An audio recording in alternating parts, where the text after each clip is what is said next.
So, there's 5 things you need if you want to be out on the road safely picking up litter. First thing, gloves. You can get these rubber type, like I have here. They're nice and thin and breathable, or you can use something that's more like a leather glove. They both work just fine. I'm not usually worried about the thickness of the glove because some people worry about it if they're gonna get poked by a needle or something, but we do not touch needles. We do not touch the trash with our hands. We use one of these. I'll get to that in a second. So we're not really worried about pokes or sticks with needles, nothing like that. So you can get kind of a thinner glove and still feel good. It's really just to keep your hands a little bit cleaner than they would be otherwise. You need some visibility. That's the second thing. So gloves for safety, and then people need to see you. So go to an outfitter store, find one of these vests. You can get something like this for like $15 to $30 depending on the quality that you want. Now we got a little bit higher quality ones because we're using this for business and we want this stuff to last long and we wanted the highest visibility we could get in a vest. So we got these, but there are many options out there, different levels of reflectivity. Is that a word? Reflectiveness? I don't know. But please wear something so people can see you. Once they can see you, you need a way to pick up the trash. Like I said earlier, we don't want to be touching the trash with our hands. I've seen a few other people that are picking up trash similar to the way we do it, except that they are down on the ground using their hands, and that's just not the way that we like to do it. There's too many instances where you can cut yourself or poke yourself, and these were invented for a reason, so let's use them. There's a few different versions of these. This is a very common type. I think some people know it as like the Nifty Nabber. It's not, maybe not the best, but it works for us. So yeah, get yourself some sort of grabber. Just please don't be touching the trash with your bare hands or even with your gloved hands. It's just not worth the risk. Plus, your back's gonna hurt. And next, you need somewhere to put the trash. A lot of people will use bags. Some people even will use a bag with one of those plastic handles that has the sort of ring to keep the end of the bag open. That's nice for some people. We prefer to use a 5-gallon bucket. We like that it's rigid. You can literally put your foot in it and squish stuff down in there if you have to. You can set it somewhere, anywhere, even sometimes on a bit of a hill, and it will stay there, as opposed to if you set a bag down, it just goes flat and you can't keep putting stuff in it. You know, we can do one of these and 2 people can be picking on either side and putting stuff in the same bucket.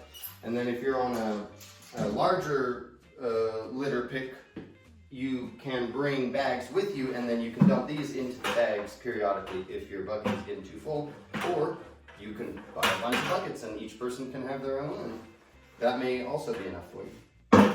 The last thing that you absolutely need, in my opinion, is a sharps container. You are not always going to find sharps, but you eventually are going to find sharps. And when you do find them, you need a place to put them that is not in with all of the other trash, because if you do that, you're not only exposing yourself to a poke even just later when you move that bag, you're exposing the guy at the transfer station or the guy at the landfill or processing station, whoever's next to touch that bag.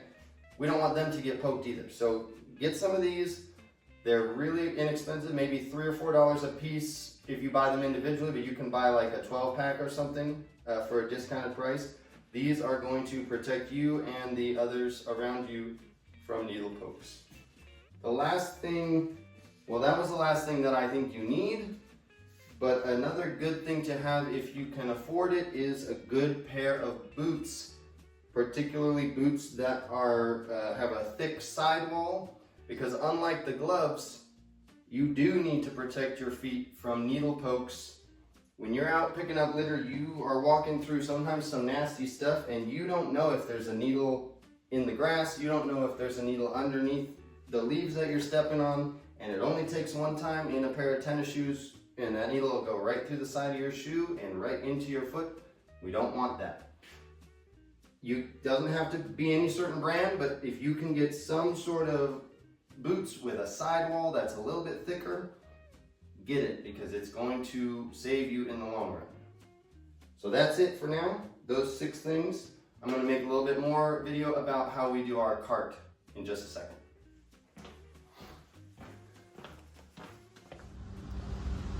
Alright, so sometimes you're out picking litter by yourself, or maybe there's a bunch of you, but there's not a lot of litter.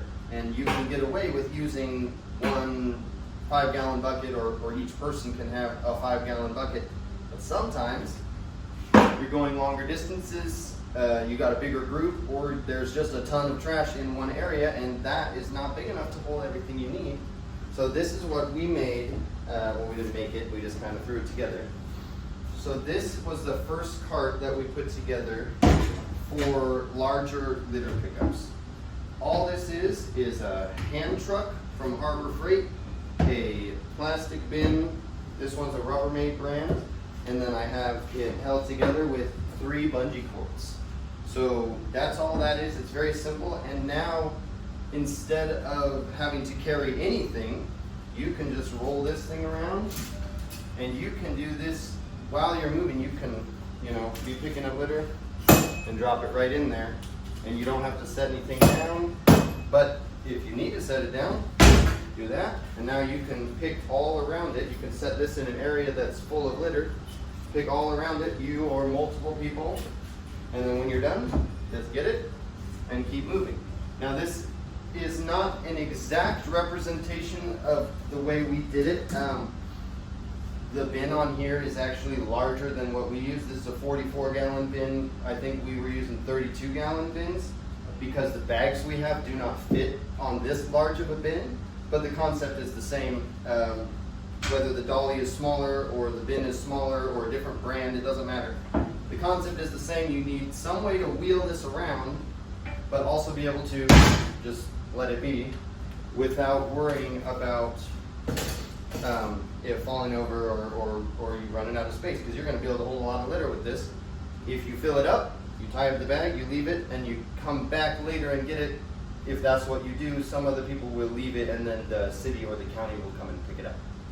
But this is a great way if you need a little more space and a little more like mobility, because you don't even have to carry any weight with this. You can just do this with like just 2 fingers. Like it just rolls around real easy. So this is a good idea in my opinion. If you have the budget, you can get a smaller, a little bit less expensive hand truck and a little bit less expensive bin, and you can probably get a setup like this for under $100, and it's going to last you forever.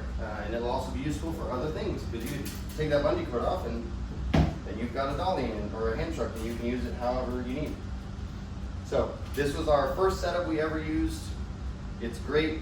You can take your bucket here, dump in there as many times as you need, and this will get you a lot more litter picked up in a short amount of time.